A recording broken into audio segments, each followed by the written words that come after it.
Hello, friend. Henry Flowers here. Powerful Living Outreach Ministry. I got a dynamic and exceptional podcast for you today. We're giving a huge testimonial. When you testify about the obstacles that you have overcome in your life, it gives power to other people who might hear it. You know, there's a power in sharing your story, sharing what you've been through.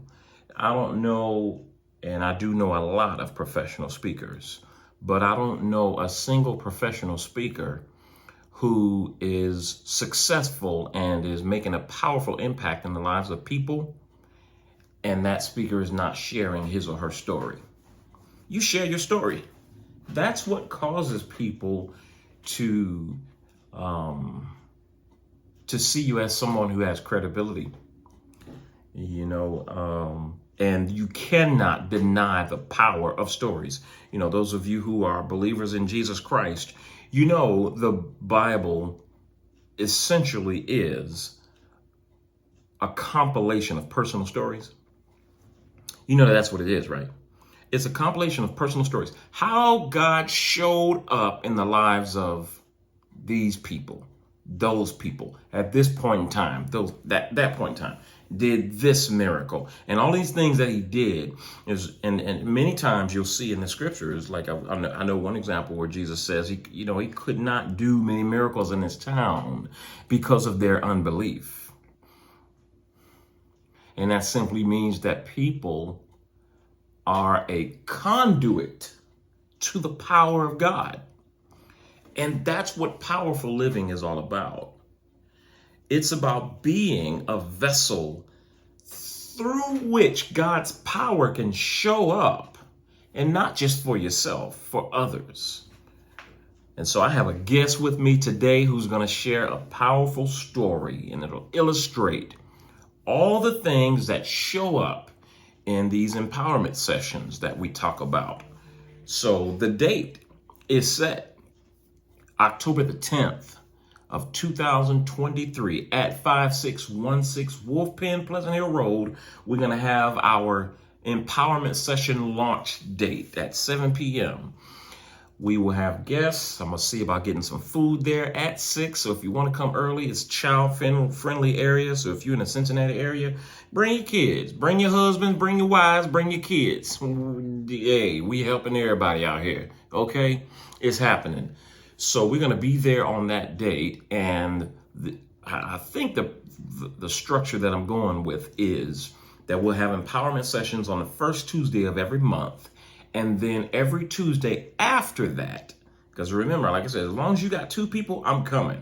So I don't care where it is. I don't care where it is. As long as there's 2 people, I'm coming to have an empowerment session and help you work through these distinctions, how to get to the powerful life that Jesus says we can have.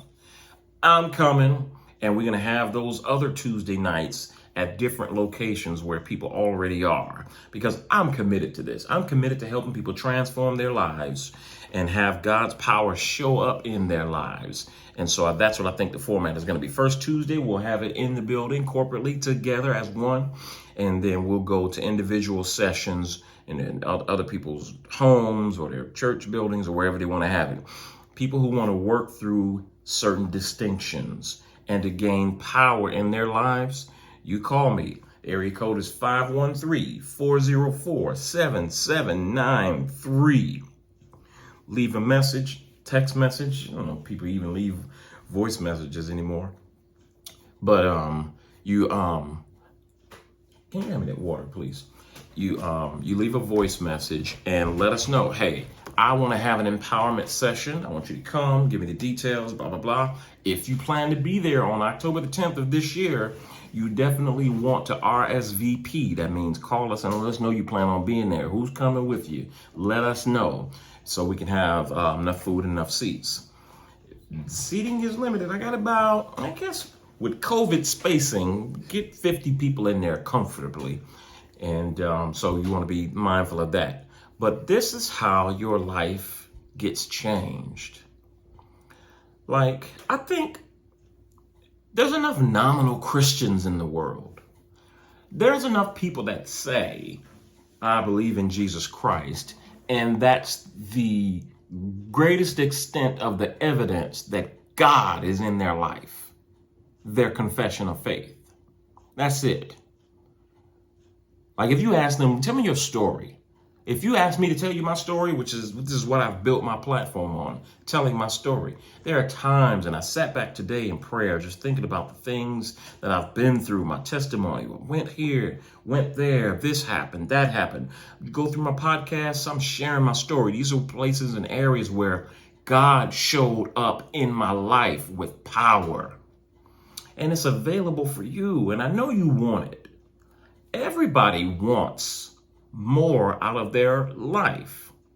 That's why you have people who suffer with depression and things like that. Their life is not going the way they want it to go. They take a look at the whole of their life and they say, I don't like what's on my plate. And they get depressed and they look for alcohol or drugs or sex or other whatever activity they use to medicate themselves. It's because things aren't going the way they want them to go. People can become suicidal. I have been there. That's right. Ordained, been in ministry for many decades, 30 years. I mean, listen, that's nothing to sneeze at. And I have been there. Suicidal. My life wasn't going the way I wanted it to go. And there were obstacles in my way that I felt were suffocating me. And I got to the point where I believed the lie that says it's better to be dead than to continue to face these obstacles.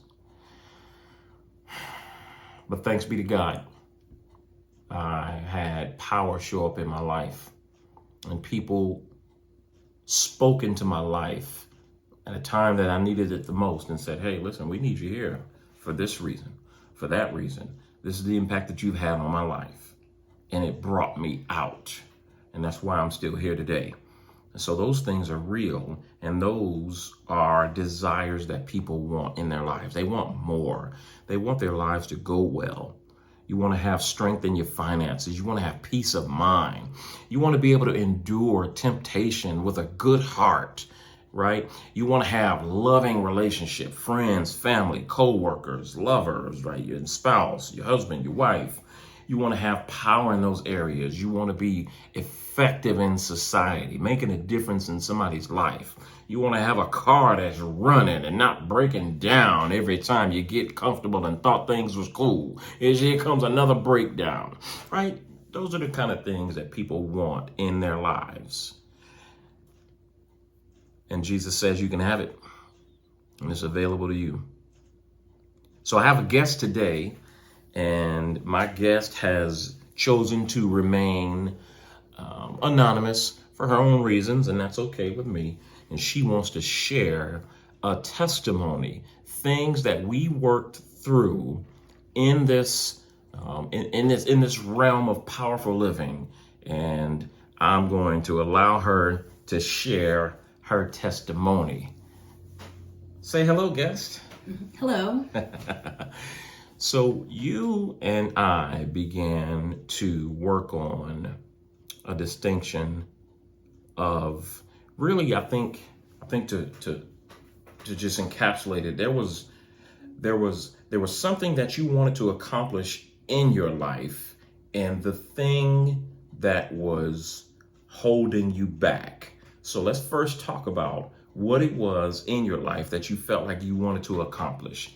Give me a synopsis of that.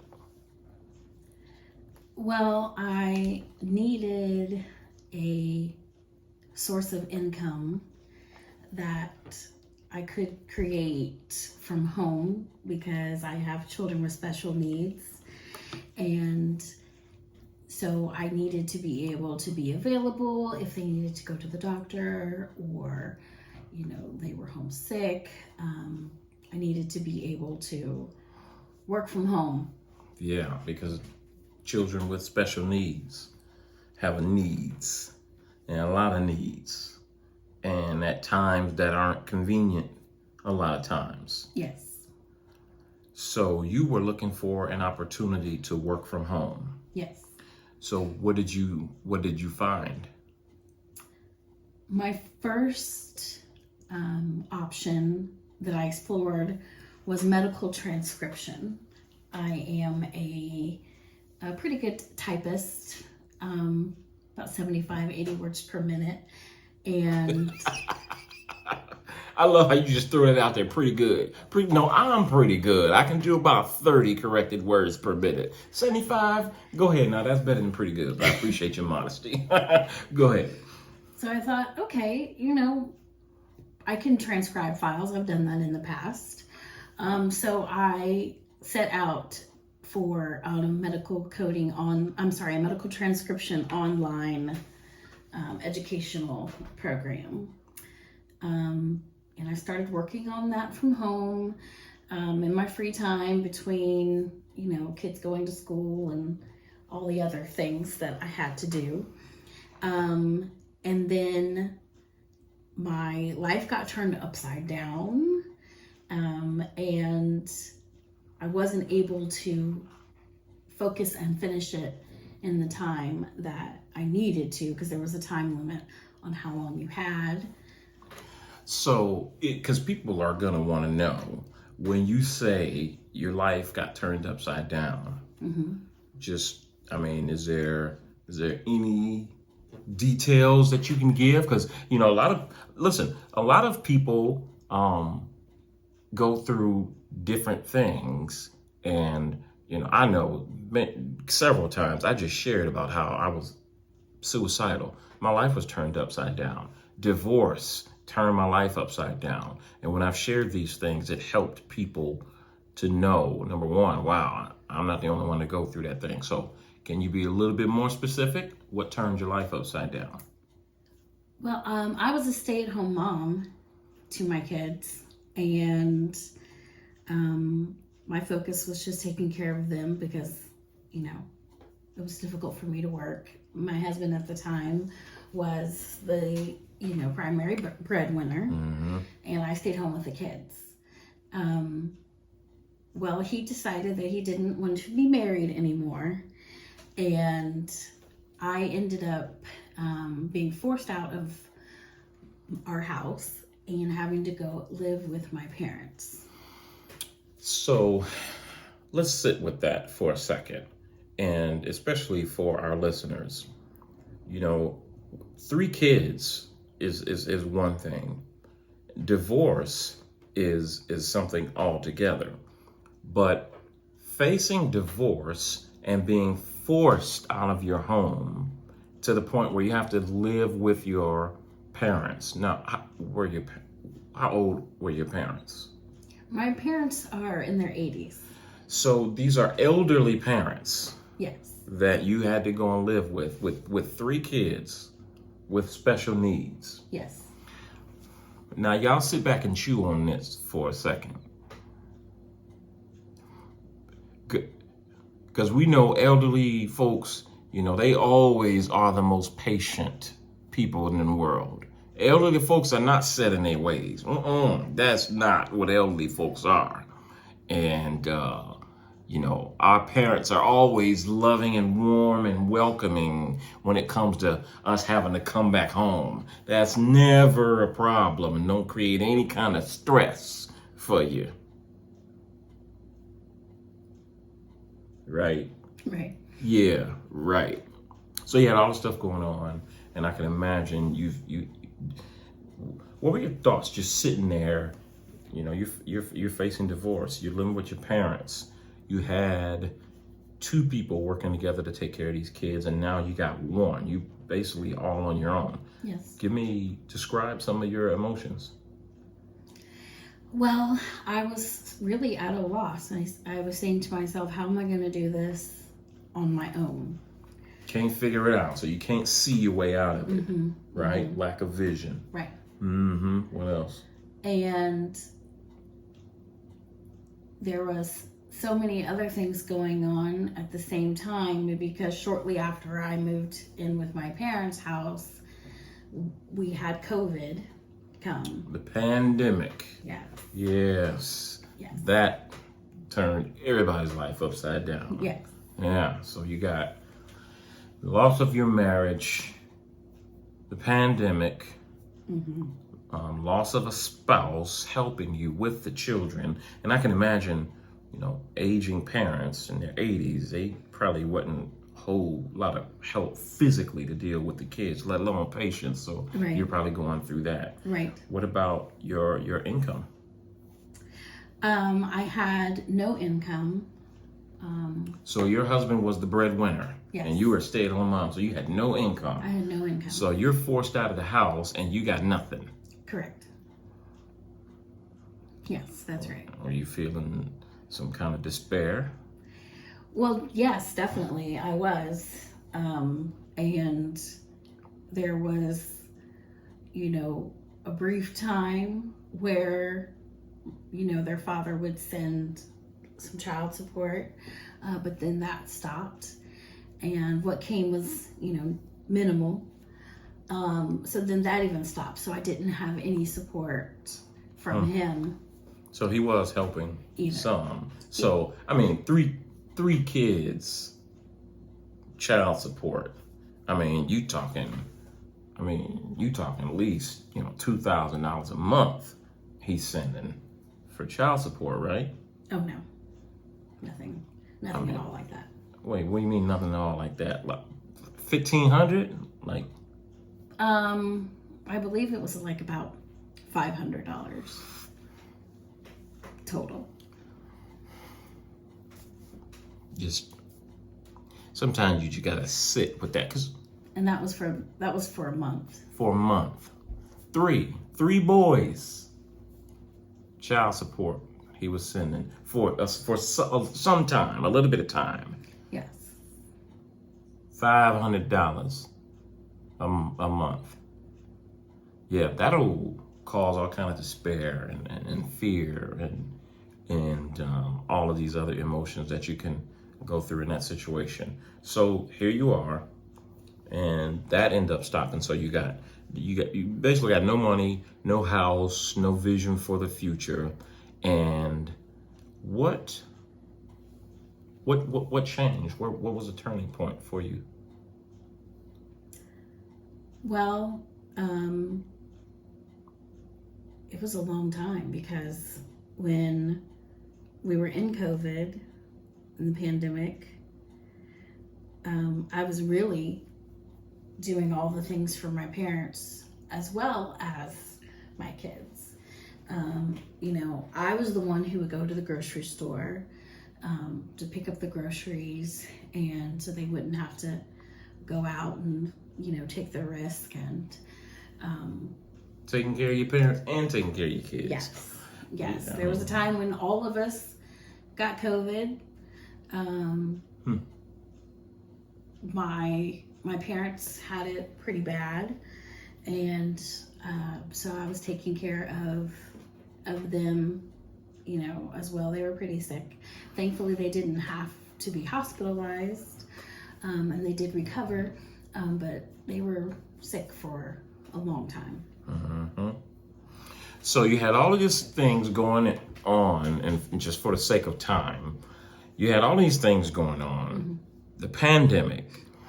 You and I began to work together on what was possible in your life through Jesus Christ. What do you think was the next plan? You talked about the medical coding, and when we started working through these things, because the first thing in Power for Living is just having vision. Like, what's possible? What do you actually believe you can have? And the beginning of that whole thing is me asking you, what do you want? And so for now, a single mom with 3 kids and living with her parents, the thing that you wanted was income. You wanted to be able to work, and you needed to be able to work from home. Yes. And the medical coding was a possibility for you. Yes. Okay. Now, tell me about that part. What did you need in order to launch into the medical coding? I needed a way to pay for the classes, to train, to be able to become certified in medical coding, because to work in medical coding, you have to have a certification. Okay. So is this online training? Yes, it's online training. Certification. Yes. And you could do that from home too. Yes. While you're working, taking care of your boys. Yes. And taking care of your parents to some degree. Yeah. And so what was an obstacle there for you concerning that? Well, my parents had helped me in the past to try and finish my medical transcription program. And I wasn't able to finish, and I had felt like apprehensive about asking them to help me with medical coding because they had given me money in the past for medical transcription and I didn't finish. And here I come again, like, can you help me? And I was, concerned that they would be like, well, we gave you money before and you didn't complete it. Yeah. Yeah. Yes. That's real. So this medical coding, because you tried medical transcription before, was that a couple of $100? How much was that they invested? They gave me about, I don't know, maybe $500. Mm-hmm. They gave me to help with my extensions. Mm-hmm. So that's no small piece of change. Right. $500. Okay.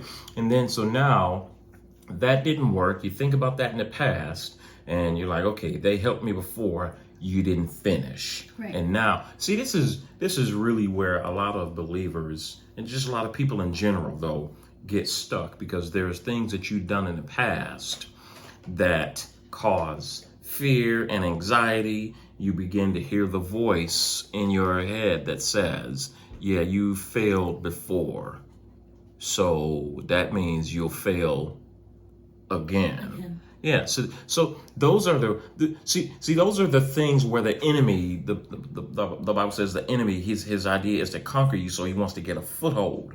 Those are the things that create footholds for the enemy to try to climb up and conquer you. Like somebody rock climbing. You can't rock climb without finding a foothold. And so that foothold is being stuck in the past. You failed in the past, and now you see this opportunity for medical coding, and you want to talk to your parents. But that's real, because people throw stuff in your face. Yes. People throw stuff in your face. You know how people are. People help you with something, and then going on down the future, and every time they get an opportunity, they reminding you how they helped you in the past. You see these strings attached. I'm gonna help you, and then in the future, I'm gonna constantly remind you about. You know how people do that stuff. Yes. And people throw up your failures in the past. And man, listen, y'all have. I know you, listener. You have things in your life where people just will not let you move forward. You are a totally different person. You got your life together based on how you had it before, but they will not let you live that down. They're going to continue to remind you, I knew he was never going to be nothing. And so here you are. You got this concern. And so you and I begin to work together. And we talked about these things. And powerful living is about creating your life from where you are right now, just out of nothing. If you start from zero, because the opportunity to start from zero is in Christ. He says, if any man be in Christ, he is a new creature. Old things are passed away and all things are become new, and all things are of God. All things are empowered by God. All things are possible through God. That's 2 Corinthians chapter 5, verse 17. You need to read that. And so you have this opportunity to create something new, and you begin to do it with your mouth, because we're made in the image of God. You got to hear me now. We're made in the image of God, and God created the things that are with his mouth. He said, let there be light. He said, let the seed bring forth things in this company. He said, let there be animals and fish in the sea. Those are things that he created. And so by us being created in his image and likeness, he says, listen, guess what? Life and death are in the power of the tongue. And so when you begin to speak, you begin to have what you say. That's powerful living. So let me ask you a question, listener. What have you been speaking into existence in your life? It's a good opportunity to examine, because it's powerful. Your words are powerful. So you and I jumped in, we're working through this together, and I'm saying to you, hey, listen, the past is the past. And if you want to move from your past, it's something that you have to choose. Because the only time people get to lord your past over you is when you allow them to. Now, when you're asking for somebody's money, that's a whole different thing. Nobody is obligated to give you their money. But what there is an obligation behind is when you speak and declare things into your life and you leap out and declare it with faith, God is obligated to show up, because that declaration of faith is what activates his power, especially when you're doing something that he wants you to do. And listen, it's not a hard thing to believe that God would want you to be able to provide for your children. Right. That's not hard to believe. So if I say, Lord, I'm declaring that I'm going to find a way to work from home so I can provide for my children, it ain't take a whole lot of faith for God to show up, because that's what he wants for you to do. So I remember that those conversations, and I remember the fear was real, and there's embarrassment, thinking about the past.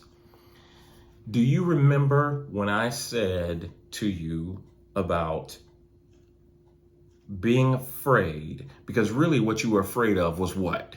If you were going to ask your parents for this money, you were afraid of what? I was afraid they were going to remind me that they had helped me in the past, and that I didn't finish and, basically wasted their money. Yes. And then that ultimately would mean that they would say what? No. No. Yeah. So I remember this, that you and I really stuck on this point, that when it comes to being afraid, fear just cripples you. I don't even have time in this podcast to get in that, how fear just cripples you. God has not given us a spirit of fear, but of love, power, and a sound mind. Those three things, right? And so love, power, and a sound mind. So the power to overcome fear, it really can come down simply to this one thing. Most of the things that you're afraid of never happen. Right. You just take a look at that. When this podcast is over, sit back and think of all the things that you're afraid of happening and what it's going to mean if they happen. How many times did those things ever happen? How many times did your worst fear ever come true? And so here you were afraid of getting no. And I remember I said to you, do you remember what I said to you? Yes. About the no? Yes. What you said that I already had a no. Now, we got to unpack that for a few minutes here. Listen, listener, that thing that you are afraid of pursuing because you're afraid that somebody's going to say no, if it's something that they have, whether it's money or whether it's an opportunity or whether it's a physical thing, whatever it is that if it's something that someone else has and you want it, but you're afraid that they're going to say no, just get it that you already have the thing that you're afraid of. The no you already have. Because if you're asking for my money, it's mine. That means you can't take it, right, without stealing, right? And some unwanted things can happen to you taking something without asking, right? Right. So you already have a no even without asking. You see how subtle and treacherous fear can be? It's an illusion. It makes you think you're actually going to lose something. How can you lose something that you already have? Let me see those glasses right here. It's been you. It has been you. I know I'm not the only one. Anybody seen my glasses? Help me. Hey, everybody get up right now. Help me find my glasses. You looking, and then you look down one time. Wait. Oh, Lord. I know I'm not the only one that lost their glass on top of their head. That's right. Or that you done lost that pen in your ear. That's right. You was looking for the pencil and it was in your ear the whole time. That's how this situation was with your desire to get something, but you're afraid of somebody saying no, but you actually already have the no. So you're actually not in the possibility of losing anything. Right. Because the thing that you're afraid of, you already have it.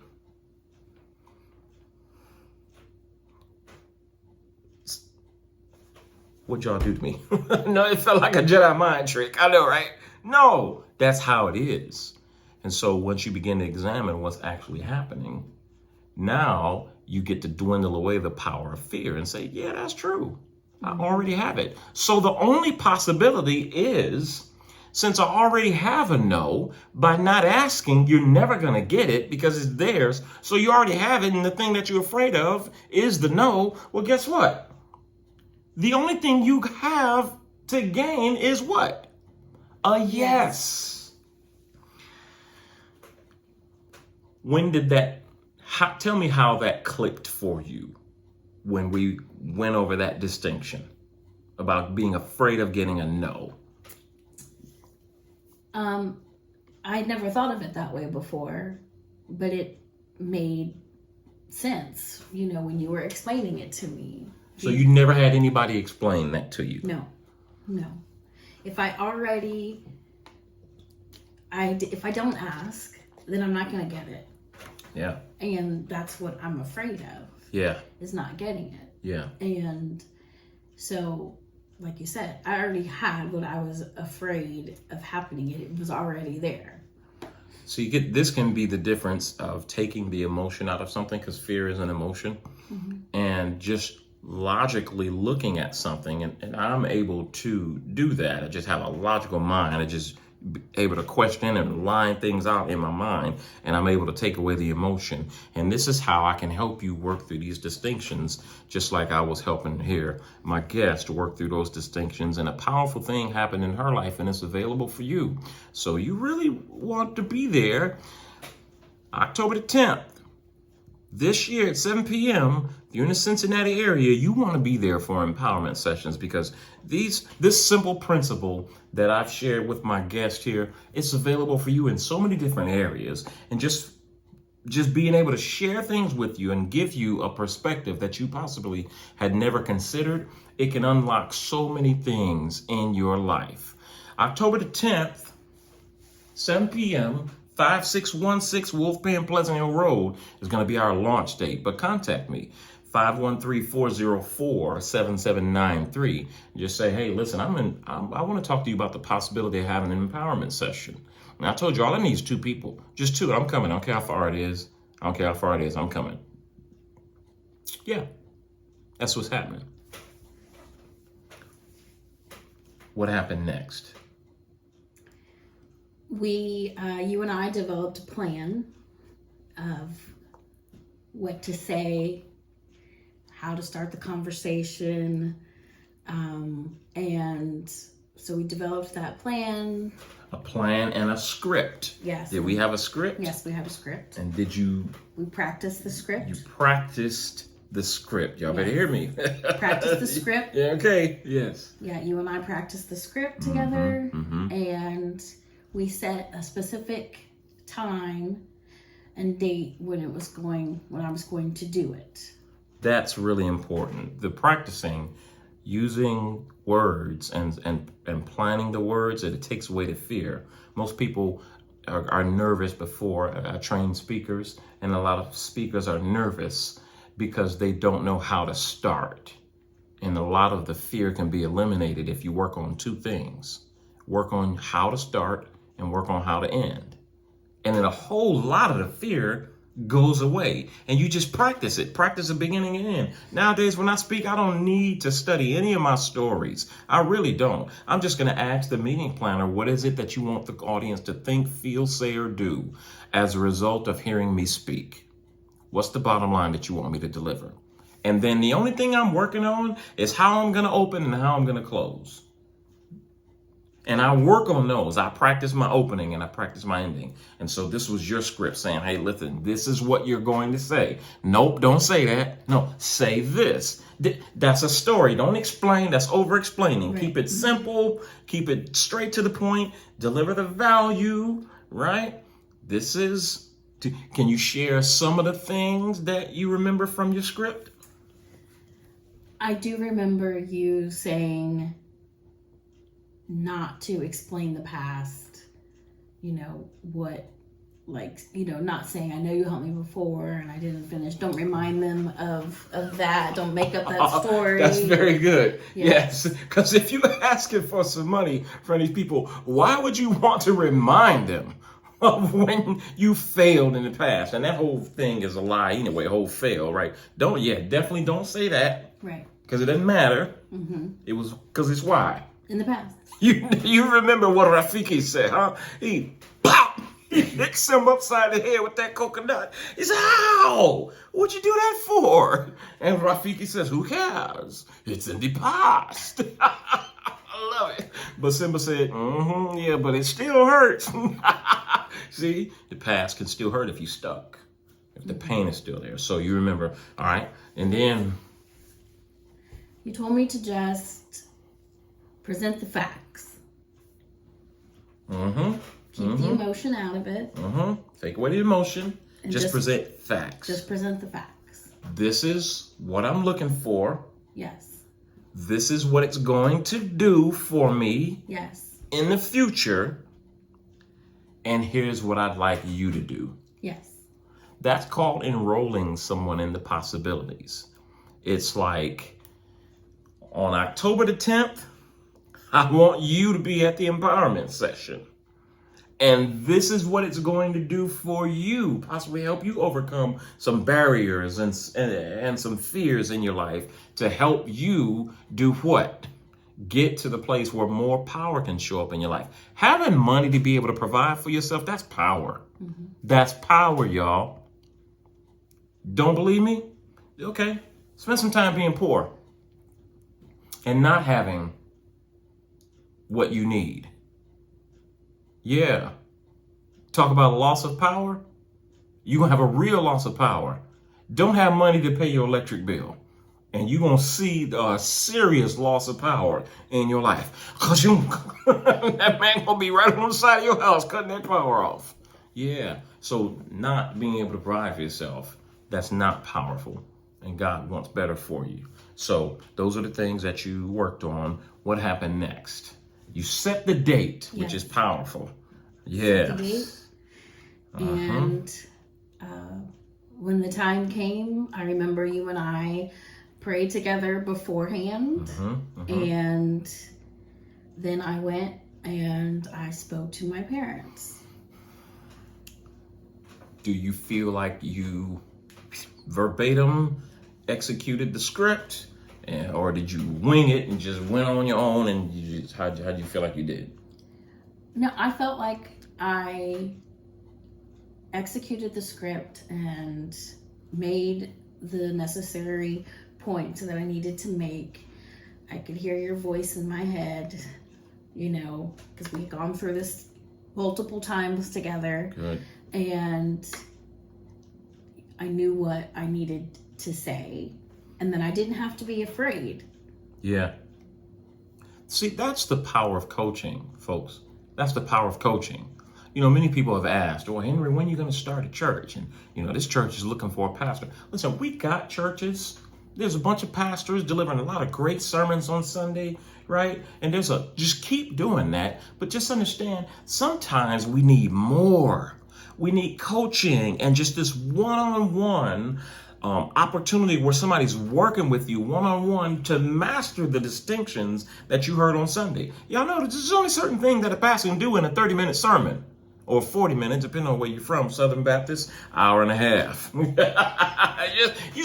There's only certain, but this is the power of coaching and one-on-one discipleship that you see in the scriptures, the one-on-one discipleship where Jesus says, Peter, do you love me? And go feed my sheep. And I'm about to ask you this 2 more times because I want you to make sure that I know that you know that I'm serious about this. And that one-on-one time is huge, because the voice that's in your head now is probably not the one that means you well. The voice in your head that was saying, oh, they just going to remind you your past. That was a real voice. Yes. Like you heard it. Yes. That voice did not have your better interest at heart. And then the power of someone else coming alongside you. This is called accountability, mentorship as well, but also accountability, saying, hey, listen, this is what you say. And we repeat it over and over again. And the voice that I had talked to you about possibilities. And there was a yes behind it because I believed in you. Because you said you believe in Jesus Christ and he believes in you and he wants to do powerful things in your life. But he needs you to actually go out and execute it and show up and give him something to bless. So you're sitting in front of your parents. Mm-hmm. You're going through the script. Yes. And when you're done, you look at your parents, you stop talking. What happened? My parents asked me a couple of questions about the program and the organization that sponsored the program and job outlook. Then my dad said, he asked me, how much it was, or I may have already said, and he just wanted to confirm, I'm not sure, and he just said, okay. He just said, okay. Yeah, he just said, okay, and he asked my mom to go get the checkbook. Yeah. He said, okay. Yeah, go get the checkbook. Baby, go get that check. Go get that baby, that checkbook, baby.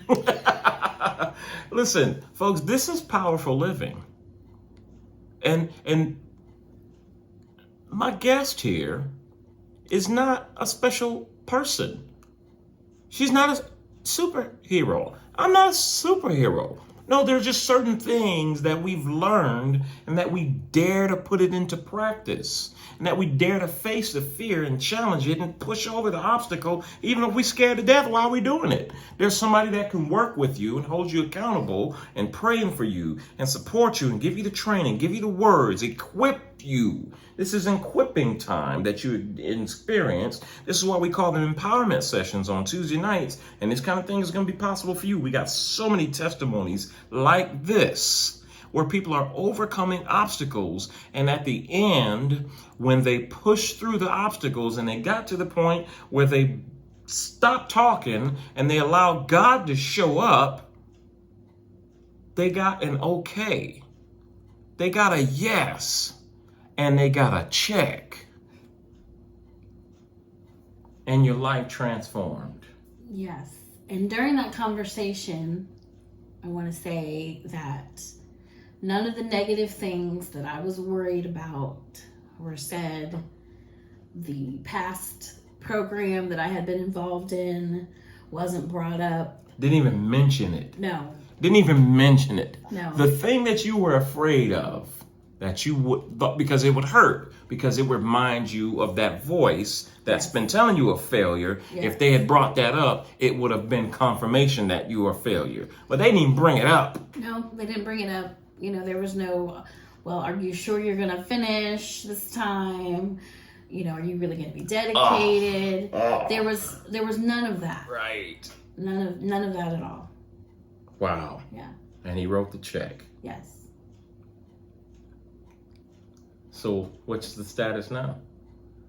Well, I 11 months to complete my course, and I took my certification exam recently and I passed. So now I have officially been certified as a medical coder. Man, I give glory to God, and I know you do too, and I know you do. Your life has changed. Yes. You now have the ability to work from home. From what you were telling me, there's some possibilities where you may have to go into an office at some point, but there are a lot of possibilities for you to be able to work from home. Yes. And it's possible, it's going to change your life, and you have the opportunity to provide, even though the one that was supposed to be there with you forever abandoned you. And now God shows up in a powerful way and causes men to pour back into your life. And now, here you are, able to sustain yourself. Folks, listen, that's powerful living.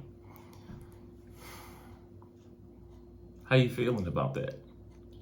I feel really good. I feel really proud of myself. I went through my courses and I did well and I passed my exam. And now that I have something that, can't be taken away, and I have a career that I'm getting ready to embark on. Yeah. Yes. And I am thankful to you for the encouragement and the coaching to help me get to that point where I was like, okay, I'm going to do it. I'm going to ask. I've got nothing to lose. Yeah. You are welcome. This is what I do, y'all. This is what I was born to do. And I was always fighting against, just because it didn't feel like pastoring on a Sunday was just my gifting. I felt like there was something different. And I had a mentor, Greg Formey, the Potter's Christian Life Center. He said, Henry, just because you've been called to preach doesn't mean you've been called to pastor. Just because you've been called to teach doesn't mean you've been called to pastor a church. There is a difference. There's powerful work in those areas. And I just began to explore those possibilities because nobody had ever said that to me. He gave me the freedom to see what's possible in spite of my fear. I actually did not want to be a pastor of a church. And I didn't know what I wanted to be, and I didn't know why I didn't want to. So all of those things, I've had mentors. Y'all, this is the stuff that I'm teaching you is stuff that I've learned and I've mastered and I am mastering and continue to master these things, right? And so this, my friend, is what powerful living is. This is what it looks like. And it's available for my guest, and you see the power that showed up in her life.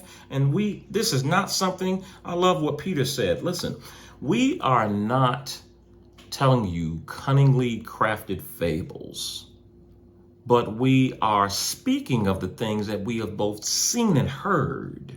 We beheld his glory when he was talking about Jesus. So none of this stuff is made up. This is the thing that we are going through and working through in real time. And we got bunches of testimonies like this one. It's available for you, my friend. You want it. I know you do. You need to contact me, 513-404-7793. Powerful Living 2022 at gmail.com. I think is the email address. Give us, if you got a show topic, whatever, give me a testimony, something you working through. I may be able to contact you. You got questions, I may read some of your questions. I got a bunch of questions. I've got to do a Q&A podcast soon. But just understand, this is the goal. What you heard today, this is the goal. See, so when Jesus says in John chapter 10, there's a thief. He's come to do three things: kill, steal, and destroy. But I've come that you have life and have it more abundantly. And that's literally translated, I've come that you have a rich and satisfying life. That's not talking about heaven. It's talking about your life here on earth. Jesus wants this to be rich. He wants your life to be satisfying. My friend, that is powerful living. It's available to you, and you need to go and get it. Henry Flowers, Powerful Living Outreach Ministry. I ain't going nowhere, y'all. I'm coming back.